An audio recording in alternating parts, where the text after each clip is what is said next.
Hey guys, unfortunately this week we were only going to do college football. Kind of ran into a scheduling delay, but next week you will get NFL Week 4. We apologize for this inconvenience.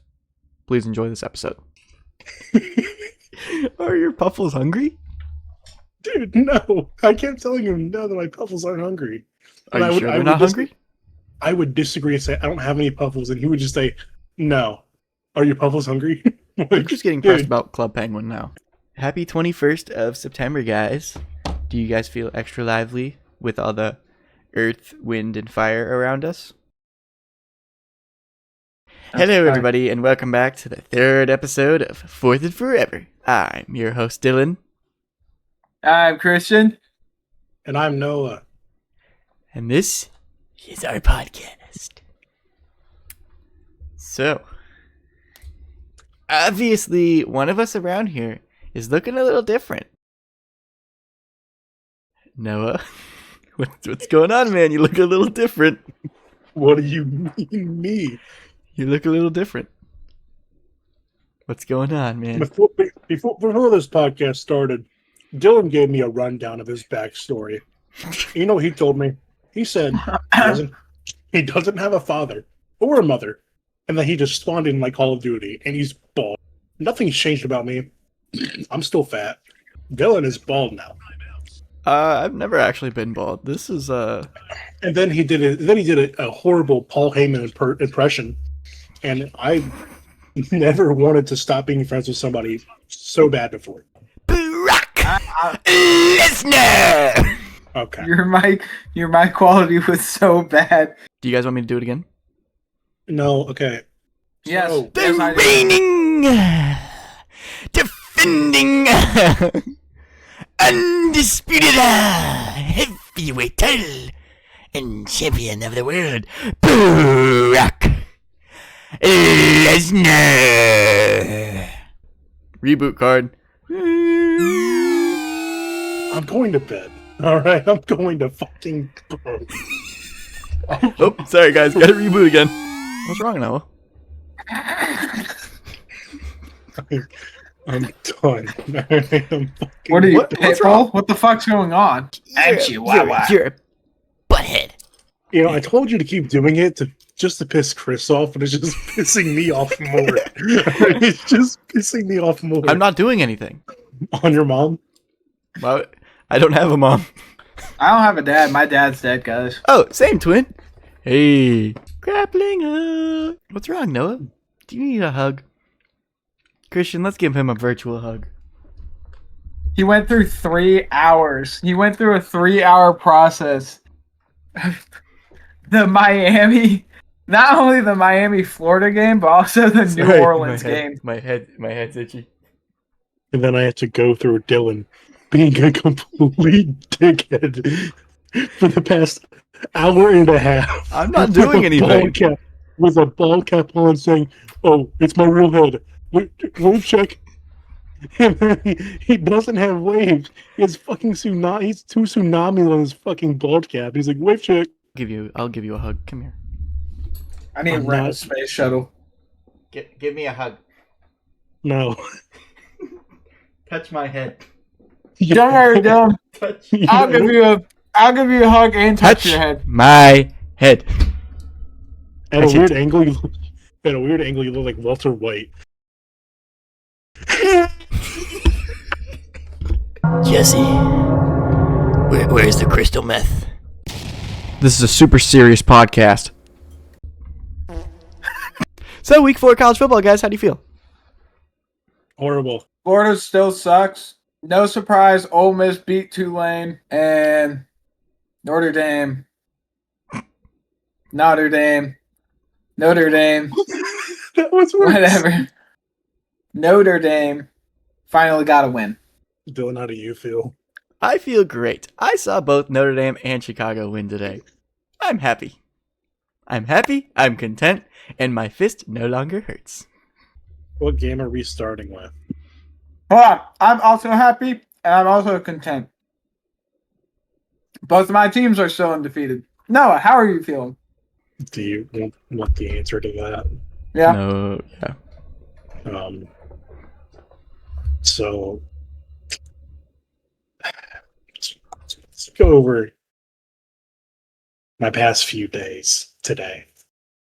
Okay, moving on to the first game. All right, what game shall we start with, boys? Syracuse and Clemson. I'll start. Okay. So, very short and sweet once again. Clemson sucks. Kate Klubnik, fraud. Clemson, frauds. They're no longer defensive university. They're fraud university. That's all I got to say. Which game are we doing again? Clemson and Syracuse. I would like to start off by saying this. Syracuse, Fran Brown, thank you for proving what a pure and complete fraud Dabo Sweeney is. Thank you. I support you. Fran Brown for president. Let's talk about his ballsy onside kick after their first score. Holy sex. That was fucking crazy. Unfortunately, Steve Angeli going down with an Achilles injury and will more than likely be out the rest of the season. That sucks because he was fantastic and was second in the NCAA for passing yards. But he looked very, very good. You know who didn't look good, though? Bring him. Keith Klubnik didn't look very good. He looked horrible. Other than his random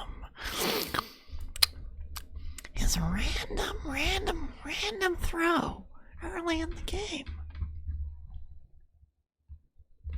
But other than that, Ricky Collins looked fantastic. Poor Steve Angeli.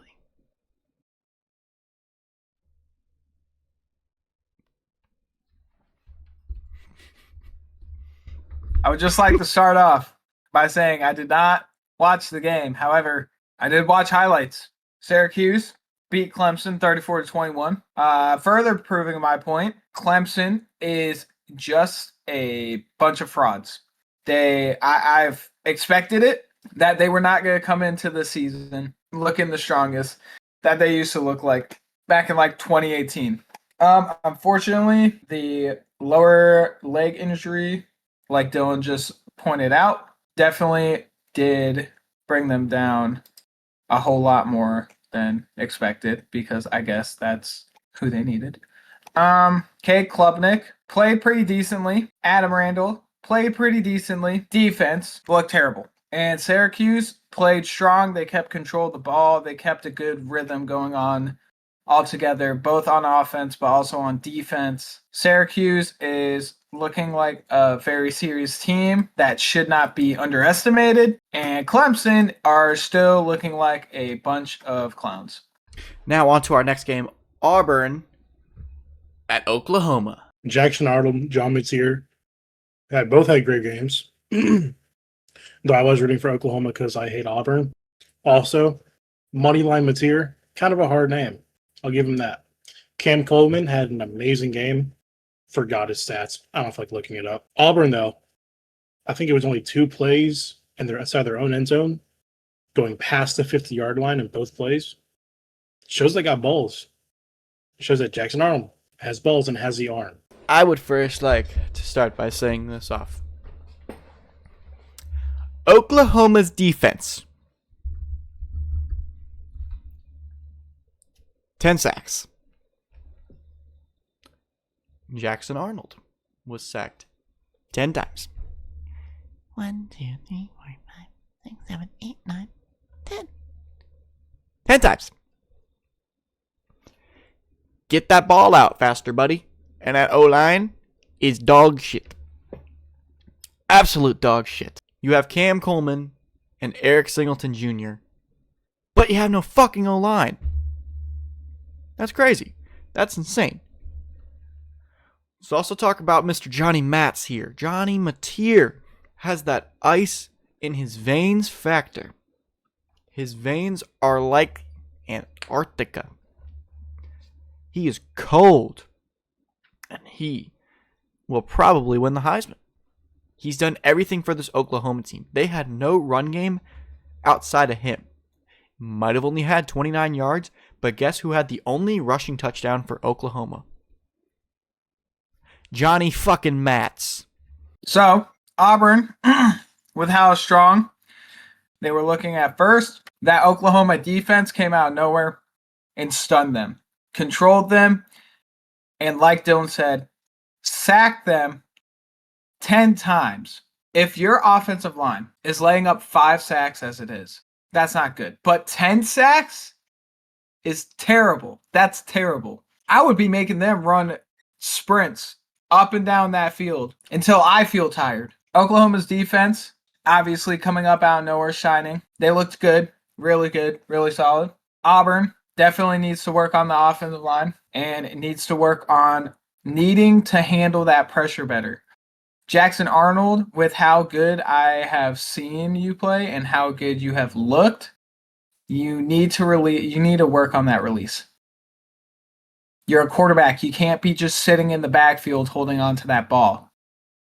Depending on who you're playing defensively, that defensive line is going to come after you as fast as they can to take your head off. You need to release that ball. Also, not to mention, first of all, John Mateer looking like a dog. And second of all, the controversial substitution tactic issue that happened for Oklahoma. I didn't hear either of you guys mention it, but I have to mention it too. It was a little shady. I'm not going to lie.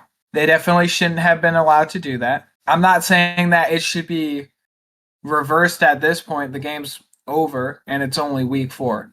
A bunch of Auburn fans might talk about that a lot, but at the same time, you got to understand you guys lost anyways. Defensively, probably not that much, but offensively, you guys were losing. Even if you told them to take it back to 17-17 and or 17 to whatever it was before the touchdown, it probably wouldn't have made such a factor.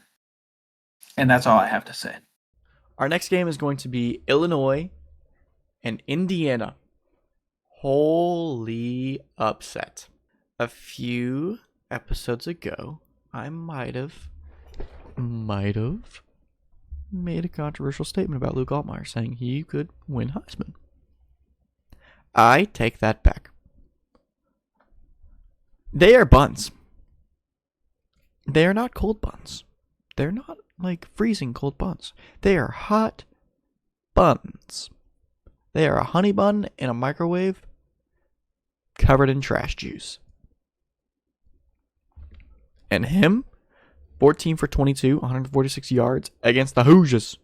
While Mr. Mendoza, 21 for 23 with 5 tutties. Illinois could not make that run game work at all. While Indiana had several players over 50 yards. Elijah Surratt looked great and caught several tutties. Very good for him. And also, we have another really cool name. Riley Nowakowski. He had himself a 43-yard touchdown. Illinois sucks. That is all. I'll go next. So I knew from the jump, Illinois did not deserve top 15, let alone top 20. I don't really consider it a blowout with the fact that Indiana was already projected to win off of ESPN. It kind of wasn't surprising. Illinois last year, they were good. I'll give them that. But Indiana was obviously the better team. It was a beatdown. It was a statement from Indiana. I don't think they'll be making the playoffs, but they could make a New Year's 6. They just have to somehow maybe find a way to beat Oregon and Penn State, but I don't see that happening. First off, I'd just like to say, I'm not trying to be biased. I used to play with Tyler Strain. He plays for Illinois. I had Illinois coming out and winning this game, but holy damn. I guess I was wrong by a long shot because Indiana came out not only on defense but on offense. On defense with 7 sacks and 10 tackles for loss, along with an interception. Not only that, but Fernando Mendoza 21 for 23, only throwing 2 incomplete passes for 5 touchdowns. And Kobe Martin with 107 yards and 2 touchdowns on the ground. Now, I'm not going to say that Indiana might be that team, but I'm also going to say that they actually might be that team. I would have to see further along down the season still, but they definitely showed out not only on offense and defense, but also on special teams with that block punt. Illinois, ever since that, could not get the ball rolling. From the first quarter, they lost it all. Second quarter came around, and that's when they just gave up. All I'm going to say is this. Indiana might win the Big Ten, might even come out of nowhere and come in the playoffs. Dylan grew his hair back magically, and Illinois needs to work on a lot of problems that were exposed this game, because there was a lot of problems that weren't exposed that are now exposed this game that need heavy discipline and a lot of work in order for you guys to show that you deserve to be ranked where you are ranked now.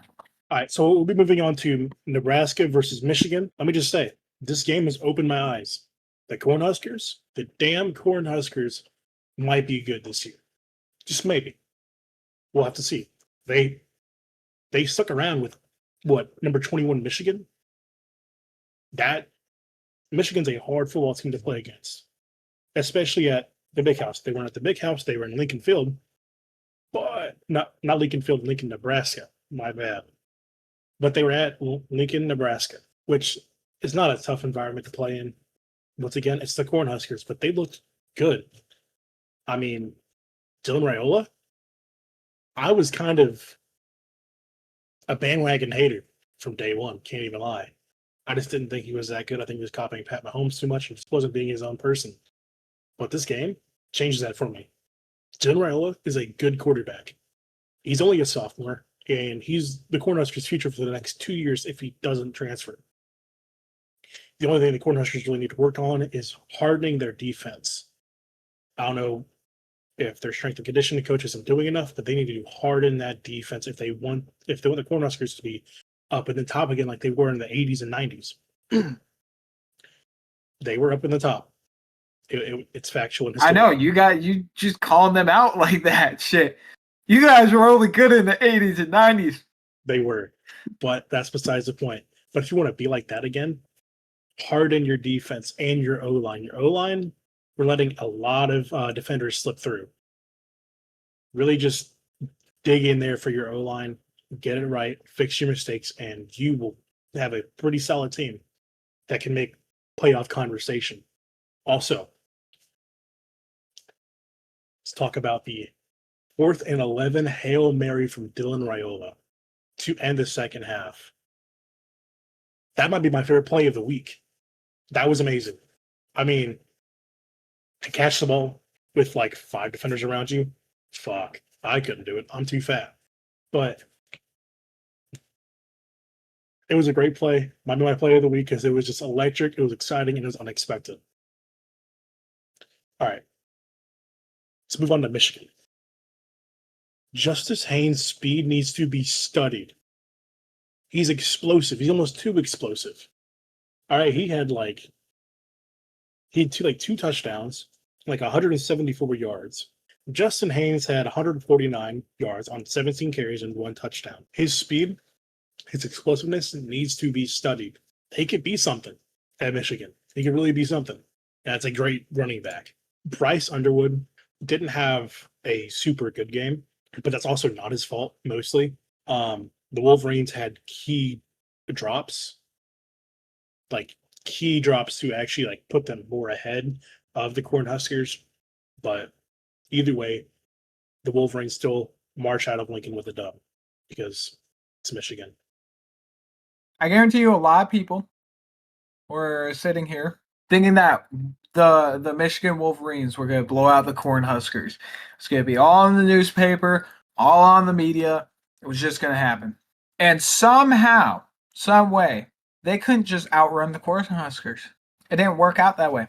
I will say the biggest thing that I think might have taken away the Cornhuskers from actually winning was their offensive line. Dylan Raiola is a good quarterback. He is. Learning with Patrick Mahomes, playing with a Super Bowl champion training with him, doing strength and conditioning with him is not a bad idea. That actually looks like it has helped him out tremendously become the quarterback that he needs to become in order to become shaped up for the NFL. I'm not going to lie, though. The one thing that killed him the most, though, was the sacks. Dylan Raiola went 30 for 41, 308 yards, 3 touchdowns, and only 1 interception. That's fine. Until I scroll down and look at the Nebraska rushing and realize that he has negative 49 yards in rushing because Michigan got 7 sacks on him total, along with 9 tackles for loss. I will say this. The Cornhuskers look good. They look like a serious team. The one thing that I would need to get straightened out is the sacks. The sacks and the big plays, they need to work on. The defense needs to work on controlling the big plays, and the offense needs to work on blocking for Dylan. Moving on to Michigan, Bryce Underwood just having an average game. That's just because Michigan is they had more of a run game going on, along with Justice Haynes, my bad. Michigan looks good. Bryce Underwood not really having the biggest statistics game. However, Michigan's run game did look very efficient, along with Justice Haynes. His speed, his explosiveness, just like Noah said, it is insane. Going 17 carries, 149 yards, and a touchdown, averaging 8.8 yards a carry. This kid is a good running back, and I would not be surprised if he was a first rounder in the draft. Now, the receivers, on the other hand, they are going to need to work on not letting up the big plays and the big drops. Overall, Michigan came out with the win. I can't really say much about them.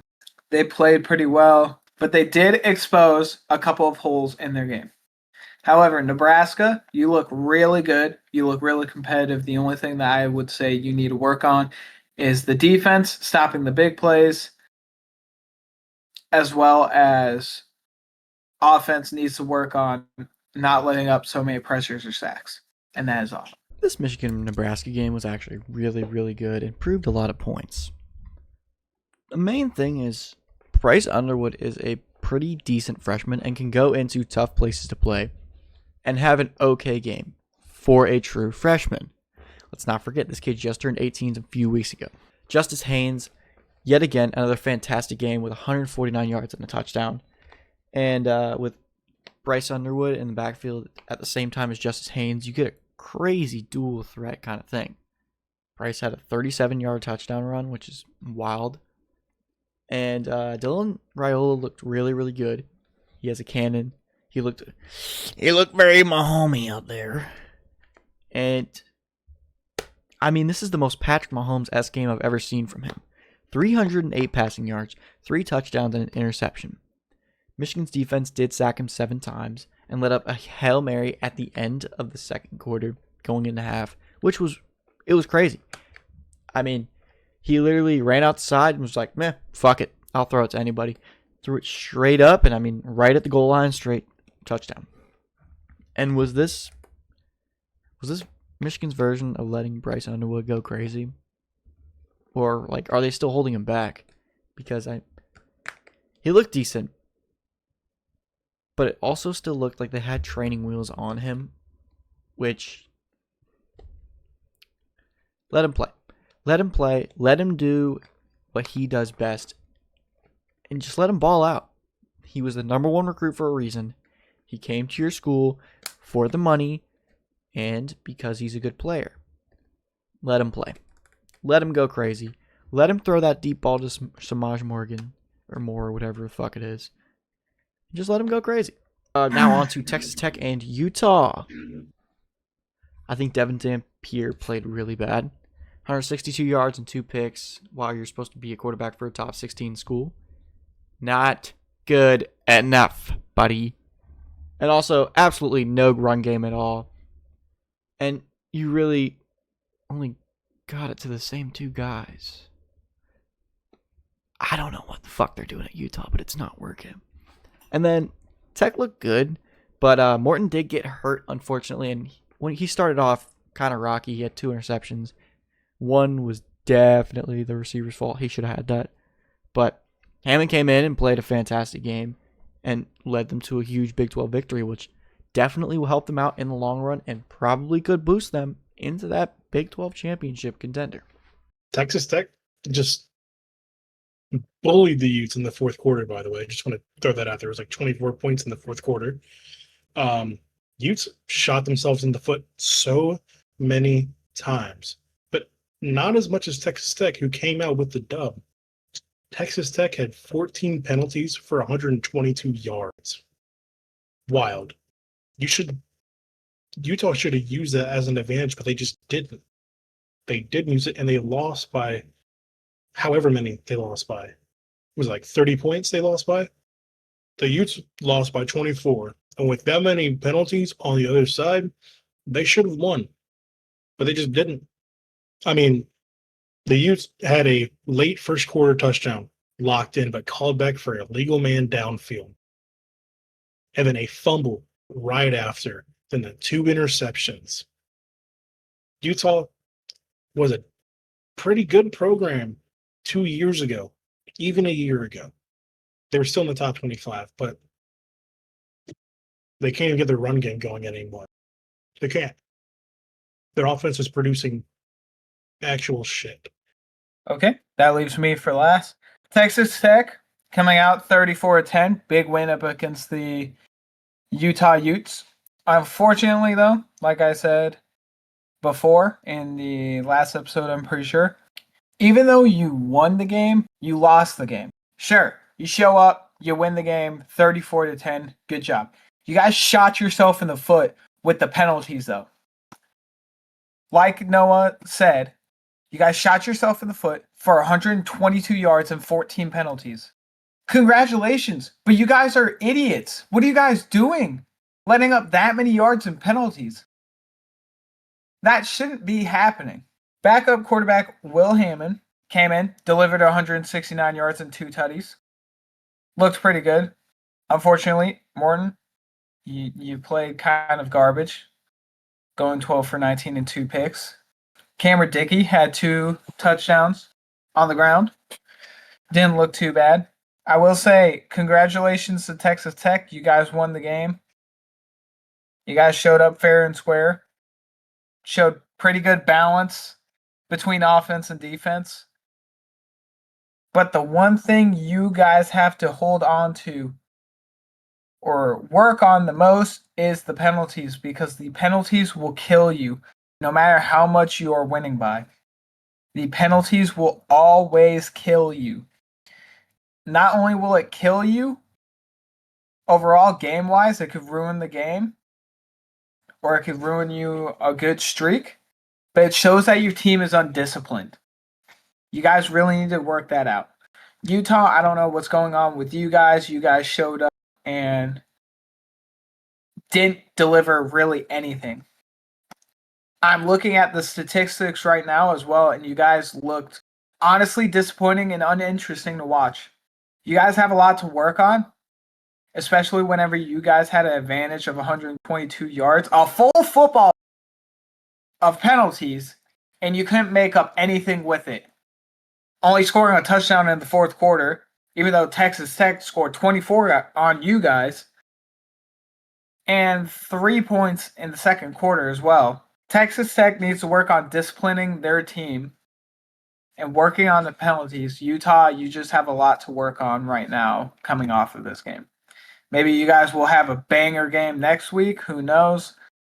But you guys need to really show up and show out after that game. Let's go ahead and move on to a very underwhelming game.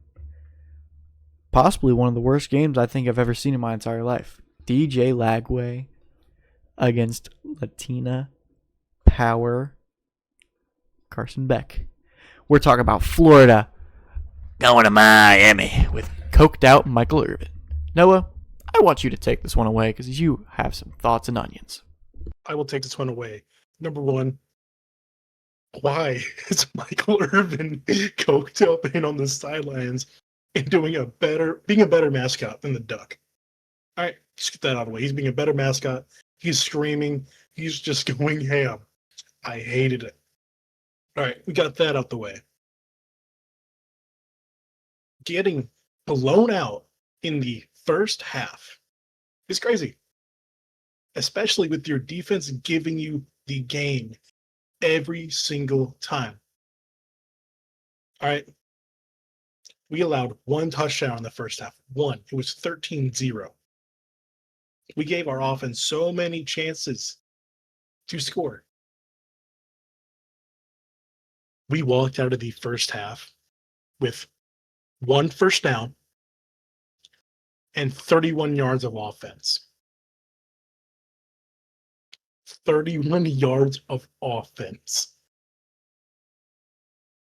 It annoys me how well our defense plays than how shit our offense is. Because our defense will give them the best stop of their lives to get the offense back on the field to make a great play from your Heisman candidate. What's supposed to be your Heisman candidate quarterback in DJ Lagway. But no. He had like 60 yards in this game. And that is embarrassing. I get it. Miami's defense, great. It's a great defense. Their offense is even better.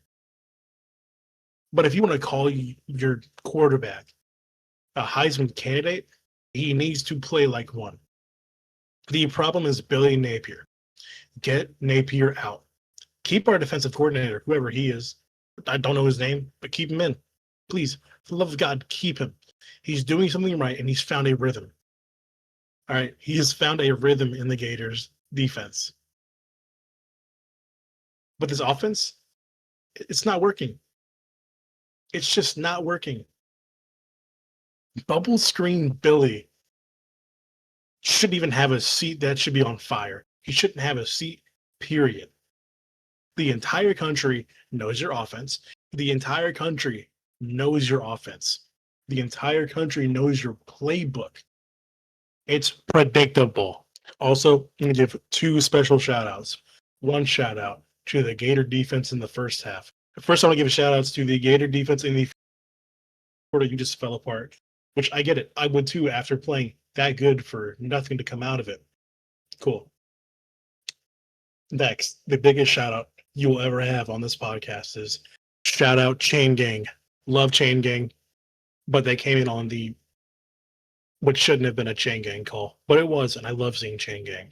Carson Beck did not have the best game. The Gator defense made him work today. The Gator defense made him work on Saturday. Only throwing 160 yards, 17 for 30, one pick, and no tutties. That's pretty solid from a bottom-tier SEC school. Latina power. Couldn't do anything against this defense. I'll tell you that. He couldn't do it.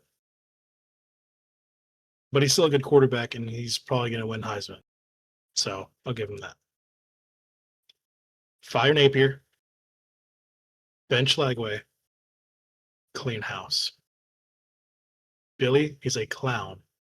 DJ Lagway looks lost on the sidelines. Take him out. Old Yeller his ass. Please. Florida looked disappointing, as usual this season. Billy needs to be fired, heavily considering firing him. He's not a good coach. Look what he's done for this team. 1-3, and he's starting a quarterback, DJ Lagway, went 12 for 23, 61 yards total that entire game, and a quarterback rating of 24.1. Miami looked decent, but it's the Gators. You guys only scored 26 on them. That's a little bit surprising coming from Florida. Defensive coordinator made the right calls, I'm assuming, which, like Noah said, keep him in, fire Billy, and bench GJ. Carson Beck, I don't think should be a Heisman. Miami Hurricanes, I have nothing to say about you guys except one thing. I am standing on business, and I am standing correct about Carson Beck. Shit. I am standing on business, and I am standing correct on Carson Beck not showing up and showing out to be a Heisman. He does not deserve it. Going 17 for 30 and only throwing an interception the entire game. Grant, don't forget his yards, 160 yards. It's not terrible, but it's not Heisman award winning. If you want your quarterback to be a Heisman winner, he has to show up disciplined, ready to play, and want to show up wanting to do better. That is just terrible coming from a Heisman quarterback. That's not a Heisman. That's just an average quarterback. Not even an average quarterback. That's a below average quarterback. Florida, you guys have a lot to work on. I don't even need to say it. Miami, you guys really need to work on developing Carson Beck because he is not looking like a Heisman winner. First off, Billy struggles with everything he's ever done in his poor coaching career. He is called Sunbelt Billy for a reason. He should have stayed there. I don't know why Florida decided to go to Billy Napier, a mid-ass coach from the Raging Cajuns, but he's dog shit.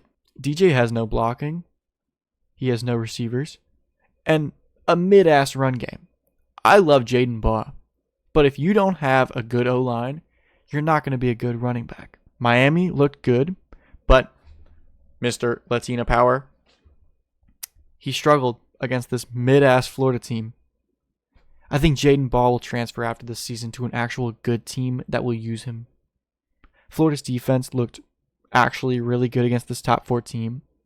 And also, kind of a crazy stat, Florida the last 2 times they've played against Mr. Latina Power have caused 4 interceptions. This was stemming back to his time at Georgia.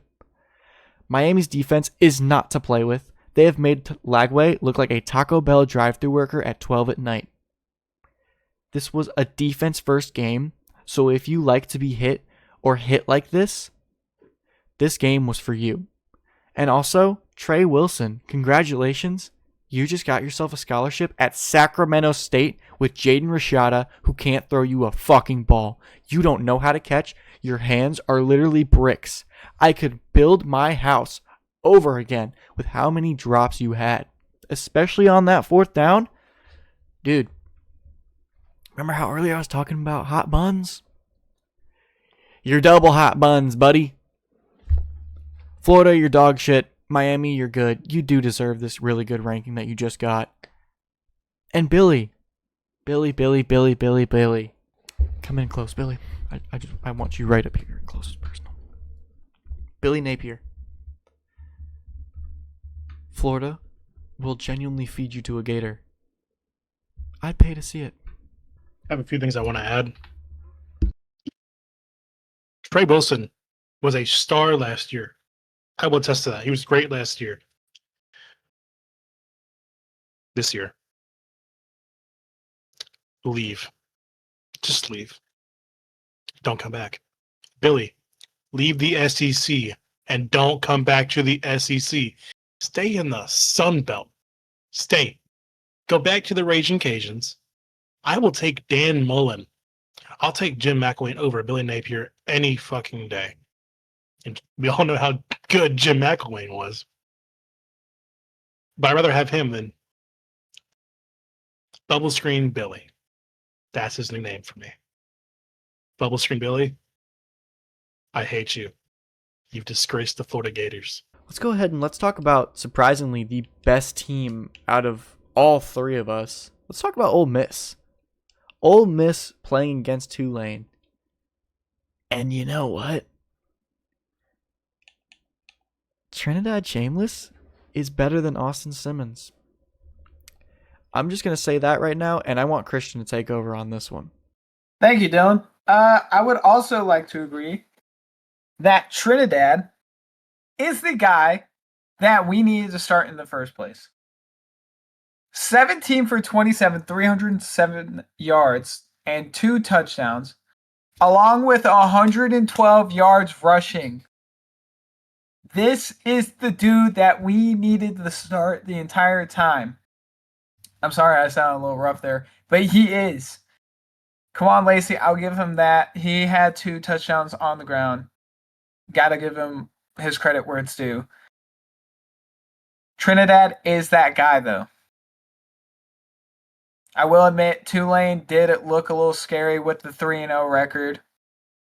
Dylan did point that out whenever I was looking at the games to watch this week.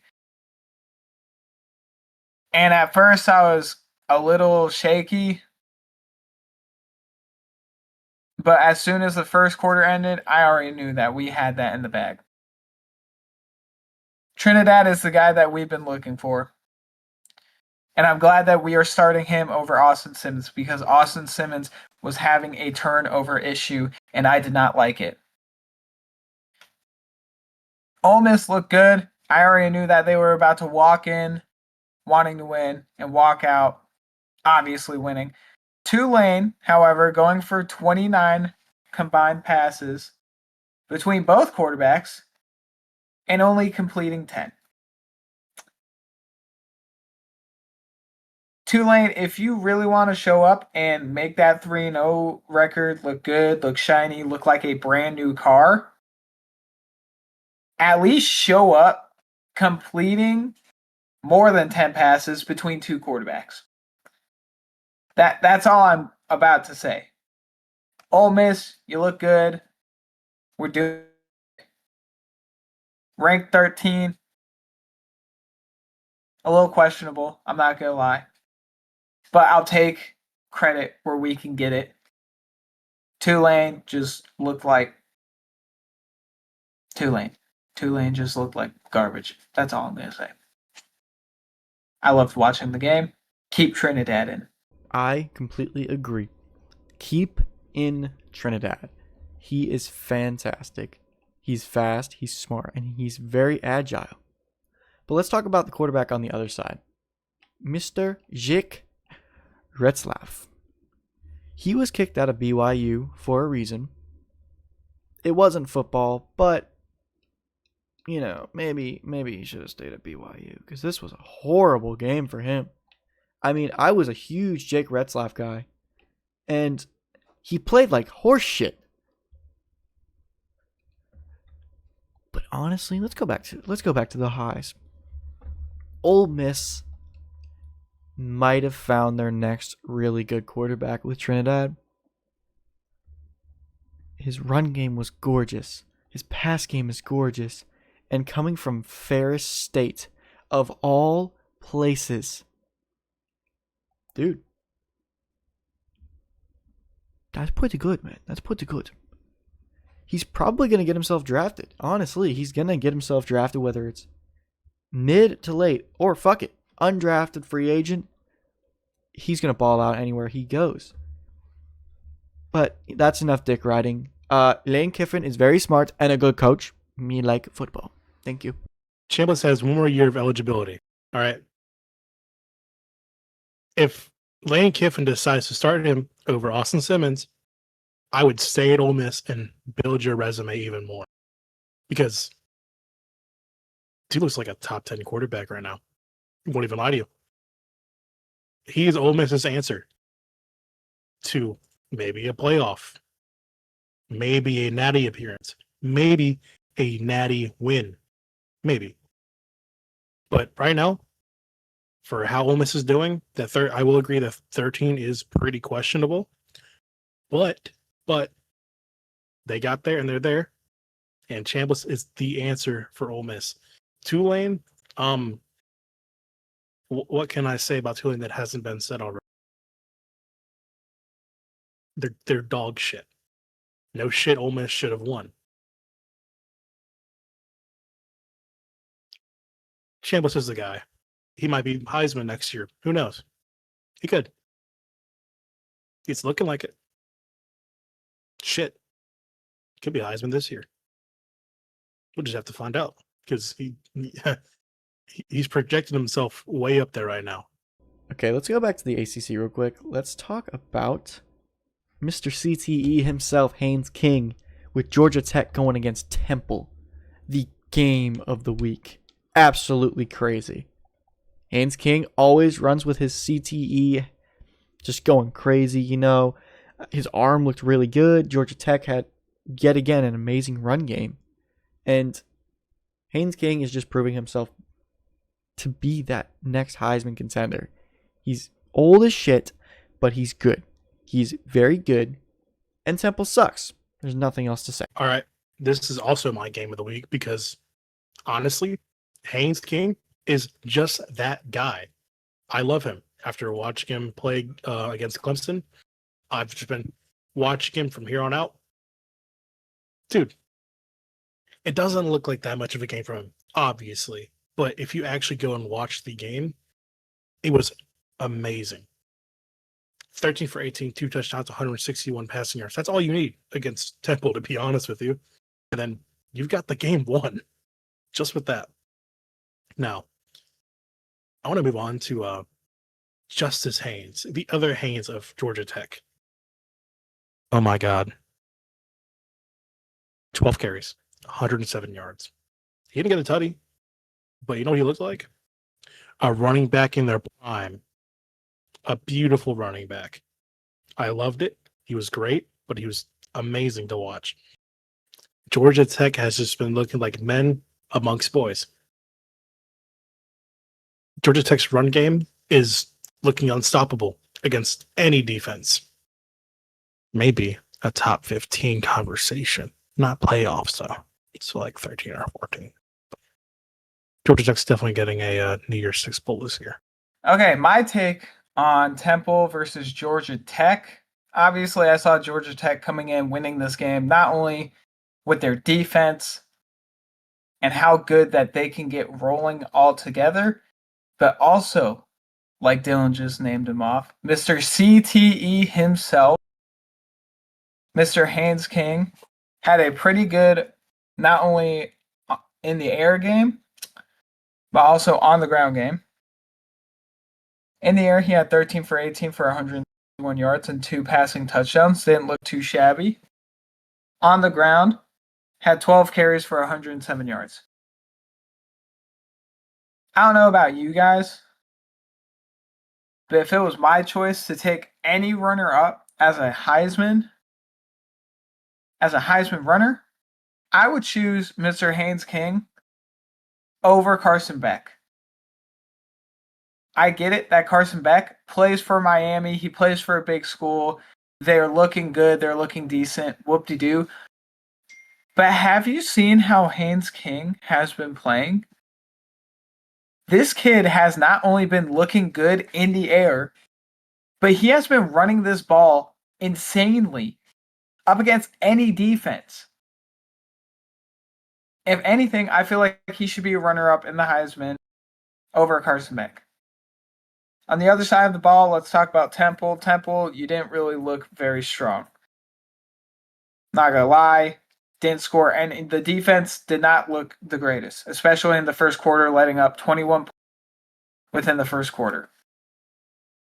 Your defense, you guys lost it as soon as the ball was kicked off. I don't think that you guys could have gotten a strong rhythm off. I'm not saying anything about the offense. The offense is pretty decent with both Evan Simmons and Giovanni McCoy. I'm sorry if I butchered that, but I hope I didn't. They looked both pretty decent, except Evan Simmons. 13 for 32. 127 yards. They both got a touchdown. That's what I'll give them. And Jay Ducker didn't look too bad himself as well. 14 carries, 76 yards, and a touchdown. The problem is y'all's defense. Y'all could not get a rhythm going, and y'all could not slow down Georgia Tech. I'm going to finish off by saying this. Georgia Tech is a serious contending team. If Haynes King and this defense keeps playing how they're playing, they might even make it into the playoffs. I'm not saying SEC championship now. If they do, that would be hella surprising. But I don't think they're going to make it into the championship whatsoever. Temple just looks like Temple. Temple just looks like straight garbage. Our next game, South Carolina and Mizzou. I'll start off because mine is very short. Got it. So, didn't watch much of the game, watched a few highlights, but out of what I saw, Ahmad Hardy runs angry, and I love it. All right. The game didn't really stand out to me that much. Close game, but it just didn't hit it all for me. Only standouts were Ahmad Hardy and Vondrevious Jacobs. That's it. Maybe Lenore Sellers isn't a bum, and it's actually Shane Beamer. Buddy cannot coach a game to save his life. He got so lucky last year. They have absolutely no run game. Decent pass game, but dog shit run game. Mizzou held the Cox to -9 rushing yards. On the other side of the ball, Bo Prabula is decent, and with the proper development that he can get here at Mizzou, he is going to be really good. I believe last time we talked about him potentially turning into the next Horsecock, Mr. Drew Lock with a Horsecock. It's possible. He could be better than Drew Lock. I hope so. I really like Bo Prabula. Their run game was amazing. They had more rushing yards than passing yards. But also the passing game this entire day just wasn't good and needs tremendous help. Like Dylan just said, Missouri held the Cox 29-20. I see as they were both kind of opposite. I'm not going to lie. South Carolina had a very strong passing game. 18 for 28, 302 yards, and 2 touchdowns. But they really, and I mean really, need to work on that run game. Your longest rushing play was 7 yards. That's it. That was your longest rushing play, was 7 yards. And you guys got held to -9 yards and averaged -0.4 yards per carry. However, on the other side, Bo didn't have a bad game. He had a pretty decent game, 171 yards, a touchdown and an interception. Not terrible. Hardy, I don't even know. I can't even express it. Hardy and Jamal both looked mad. They both ran mad. They both looked like that they just filed for a divorce yesterday. And then just came into this game mad as hell. 138 yards combined with 76 yards, and both of them having a touchdown. Missouri had the run game from start to finish, and they looked strong. South Carolina had a good passing game from start to finish, but couldn't finish whenever the plays really mattered.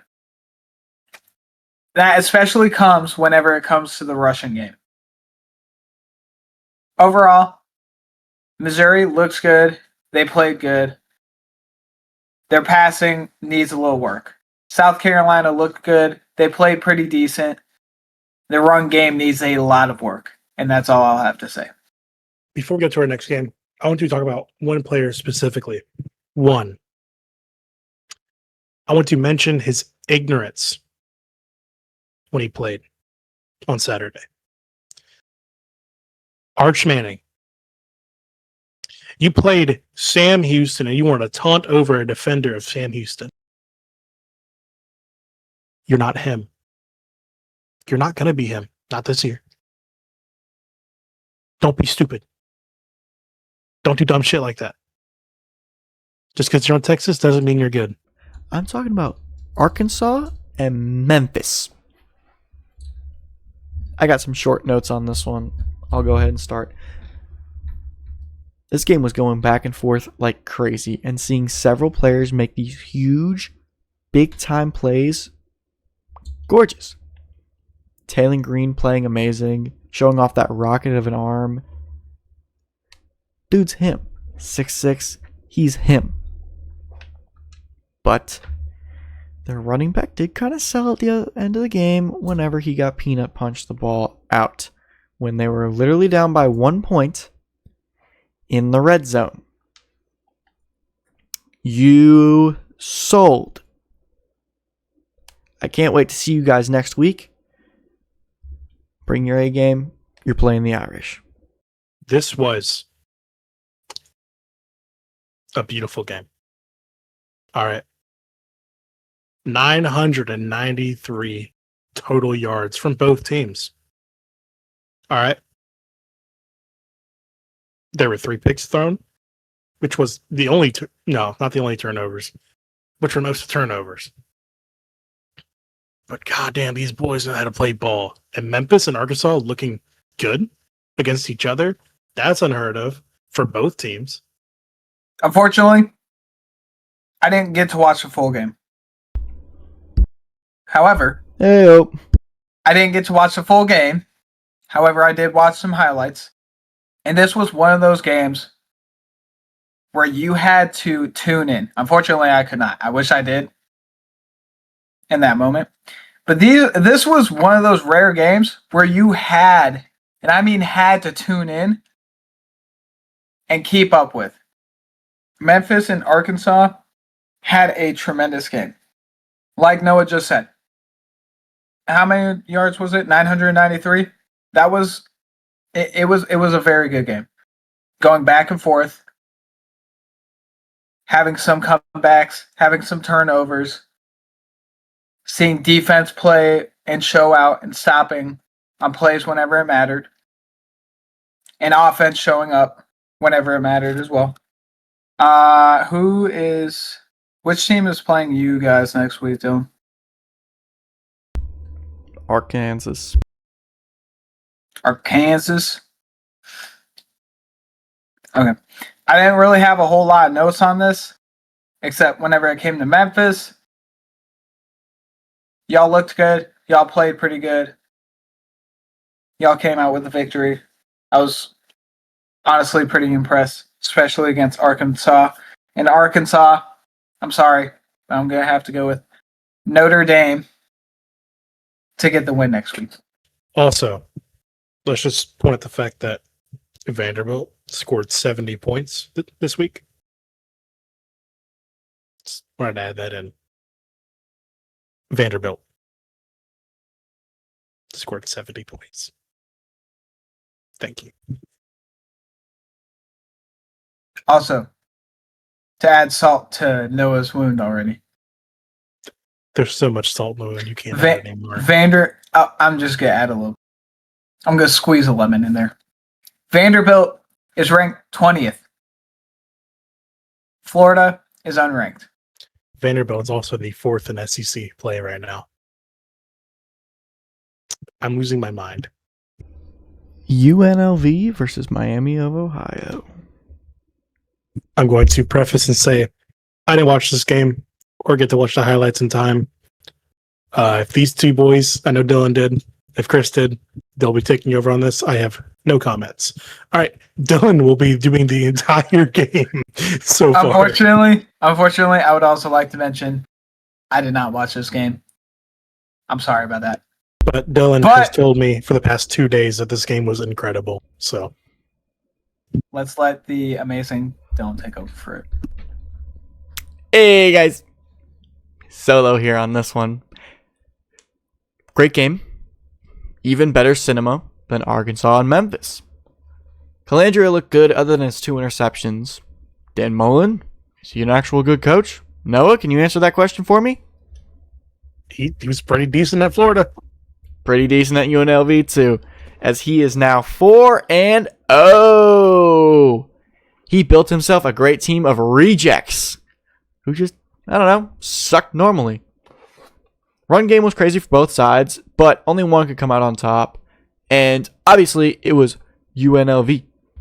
All that hype that I've heard just the shortest. Okay, moving on. Wait, no, we already did. Did we do Purdue Notre Dame? Mm-mm. Rumored that That's all next. That's DMV last. workers will be replaced with shrimps by 2028. What the fuck? I sent that to Dylan too. Oh, I didn't see that. Okay. All right, now moving on to a pretty decent game. Notre Dame and Purdue. I'll go first. CJ Carr opening with a 66-yard dime to start for the Irish. Cinema. But Purdue, they looked not that bad. against Notre Dame. To be fair, it's Notre Dame. They're still a decent team. They're not too bad. But Maccabee's tutty pass to Ryan Brown on a trick play. Cinema. All right. And I've noticed they're finally using Jeremiah Love correctly. Just like Jeremiah Love. I love it. Notre Dame gets a dub. But you have to win out if you are Marcus Freeman. I almost forgot his name by almost saying that. But you've got to win out if you want to be in the playoffs. And fix your defense. Please. Purdue played good, but that's because your Notre Dame defense looked like dog shit. I've been looking forward to Notre Dame coming out with their first win. I've been waiting for it, and we finally got it. Took long enough. Sorry to say it. Another thing to also look at, Notre Dame is ranked 24th. Florida is still not ranked. That's all I have to say about that one. CJ Carr coming out with a 60-yard dime. I saw that play. It looked beautiful to me. I loved it. Finally seeing Jeremiah Love get the love that he deserves on that ground game. 19 carries for 157 yards and 2 rushing touchdowns. It looked beautiful. I loved it. Notre Dame looked like the Notre Dame that we've been looking for. I love seeing it, and I can't wait to see more of it. I'm waiting on that comeback. I want to see this comeback season come into roll, and I want to see them make it into the playoffs. That's what I'm looking forward to. I am excited to see Notre Dame come out and make this comeback season because I have a feeling that's exactly what they're going to do. Purdue played good. They looked pretty all right. It's still Purdue. That's all I got to say. Notre Dame, though, you guys look tremendous. However, that defense, just like Noah said, does need a little bit of work. I'm going to agree with you on the defense. The defense is not terrible, but it's not good. We have no true pass rusher, and this game showed it. But let me also go to CJ coming out of the gate with a bomb straight to Malachi Fields on that beautiful post route was insane. I shit you not. As soon as I turned the game on, boom, 66-yard bomb. And you don't know just how good it is to see that. After seeing him struggle and just throw bubble screens and just little crossers, it looks great to see him finally use his arm. Good job, Mike Denbrock. Jeremiah Love finally being used properly with over 20 carries and 2 touchdowns like Christian already mentioned. And also, you guys forgot to acknowledge King Jadarian Price with 3 touchdowns himself, 1 being a kickoff return, which 0 flag, beautiful. Amazing. Well, it was an amazing kickoff return, I will say. That 2-hour rain delay really did suck too. And the defense looked slightly better than they have, but I'm not sold on Chris Ash. They showed stats comparing him to Al Golden, and they were very, very similar. And I will give Ash the benefit of the doubt because Golden had better players. Most of them are now in the NFL, so I'll give Chris Ash that. 3 sacks on the season and a forced interception to who else but the guy that I called trash last week, and I will still stand on that, Christian Gray. That was pretty good. Purdue looked good. Nitro Tuggle looked good. And Michael Jackson was hitting the moonwalk all over that field. He was open most of the game. It was crazy. Overall, it was a pretty good game and definitely helped Notre Dame's confidence, especially winning at home with the fans going crazy and everything like that. But it's still not the best resume building game, but I'm just happy it's a win. A win's a win.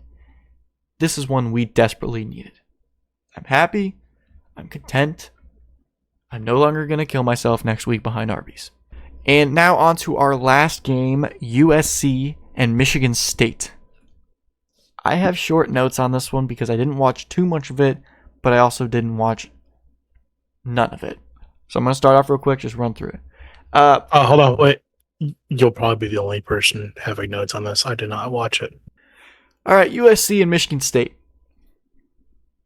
If you know the TikTok lore, Aiden Childs did not enjoy his pregame meal. Neither did Nick Marsh.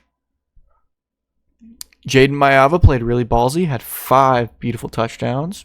In total, not just passing. 3 passing, 2 rushing. Makai Lemon, I think that's how you say his name, don't really care. He played good getting open on several routes against a bad Michigan State secondary, which people are very angry about. But, it was a mid-ass game if I'm being honest. I can't wait to play USC later in the season because they're a rivalry game, but very mid-game. Wasn't impressed. I was playing Club Penguin. I was also playing Club Penguin and preaching the gospel. Today's Noah Knows is what Noah found at work today after getting off.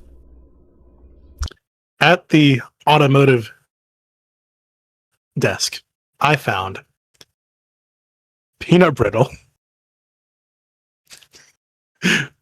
lime margarita, the orange Mountain Dew,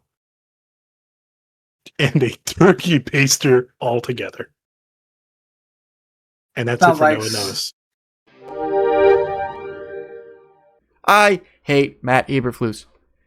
I am so glad that we beat him. Holy shit, I hate Matt Eberflus.